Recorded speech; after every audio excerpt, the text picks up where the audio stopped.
Hindi dapat ito. Kasi nga kagabi sabi ko sa inyo, huwag emosyon, mag-isip muna.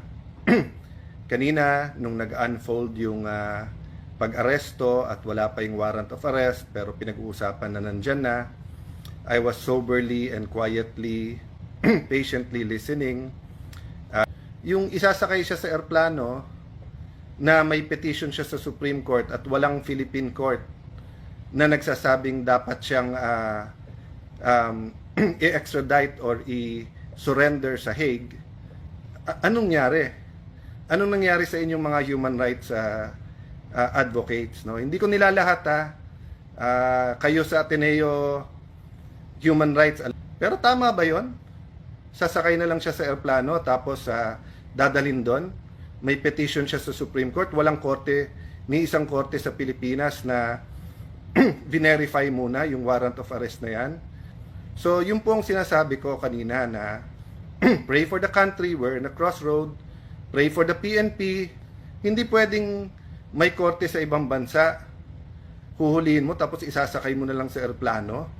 So, eto po tanong ko sa inyo, sitting speaker, sitting Senate President, sitting cabinet member, sitting president ng ating bansa, may isang international court na naglabas, yung PNP, huhulihin nyo na lang, sasakay nyo na lang sa eroplano, aalis na sa ating bansa. Sa akin, I continue to pray tonight. So, I understand na happy kayo na may warrant of arrest. Happy din kayo na makakasuhan and the former president will now have to face that. Hindi ko lang alam baka may nagsasalita na, baka tahimik pa. Tinitignan ko sa TV bago ako umalis kasi tinitignan ko walang mga human rights na nagsasabing tama yung warrant of arrest pero sandali lang, mali na sinakay nyo na lang sa airplano at padadala nyo sa ibang bansa. Yung ang PNP pagka may hinuli, 'di ba, na aktivista, sabay-sabay na lahat ng mga human rights activists na ba't nyo hinuli, give them kailangan may abogado sila, kailangan due process, nabasahan sila and everything ganyan, no? So kanina binasahan ng Miranda rights, may warrant of arrest, so okay yon. Pero yung isasakay mo sa airplano, anong korte sa Pilipinas ang nag-order nun? 'Di ba? So fellow lawyers, it doesn't matter if we're pro-admin, pro-Duterte, neutral, etc. Ang pinag-uusapan na dito, ano yung batas ng Pilipinas. And ako personally, I'm so uncomfortable. I'm much more than that, but I'm just trying to maintain my cool na pwede talagang a foreign court will order tapos arestuhin mo dito. Sige, sabihin mo pwede yon, but hindi ka pwedeng pumunta ng korte at hindi pwedeng i-sort out muna ng korte yon.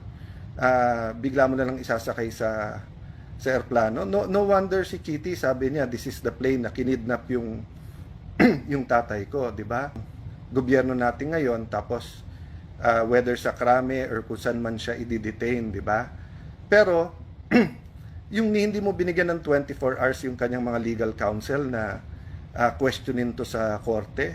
So no wonder yung bata kidnapping ang tawag, and I think many Filipinos will interpret it that way, no? So hindi ako pwedeng hindi magsalita kasi tingin yung tamang gawin, di ba? Pero yung kalilipad lang galing dito, yun nga, 80 years old, kailangan ng medical attention, tumakbo na yung mga lawyers sa korte, bigla niyong isasakay sa airplano. So pinakasimple lang sa akin, hindi ba basic right ng kahit sinong Pilipino, much more a former president, di ba? Hindi ba basic right niya naman na he can go to court and ask the court to interpret bago nating gawin? Paano po kung 1,000 ang gustong ipadampot ng ng ICC na yan?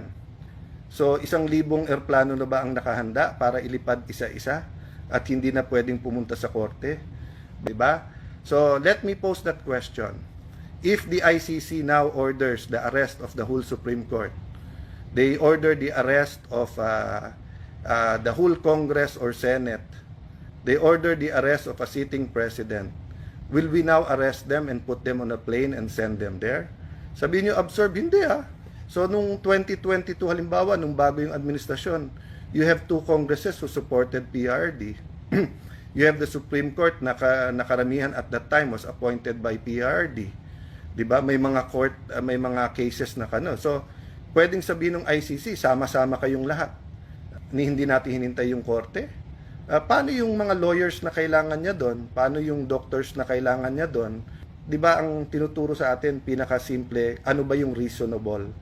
So hindi ba reasonable na patulugin siya, na may doktor, let him get some rest, see what will happen tomorrow sa Supreme Court? I'm just saying mali. Ang problema kasi pag nasa aeroplano at lumipad na, susunod ba yung piloto pag sinabing may Supreme Court at TRO, wala ka na sa jurisdiction ng Pilipinas. Pag nandun sa Hague, pag nag-utos tayo sa Interpol, ibalik nyo si Duterte dito, ibabalik ba nila?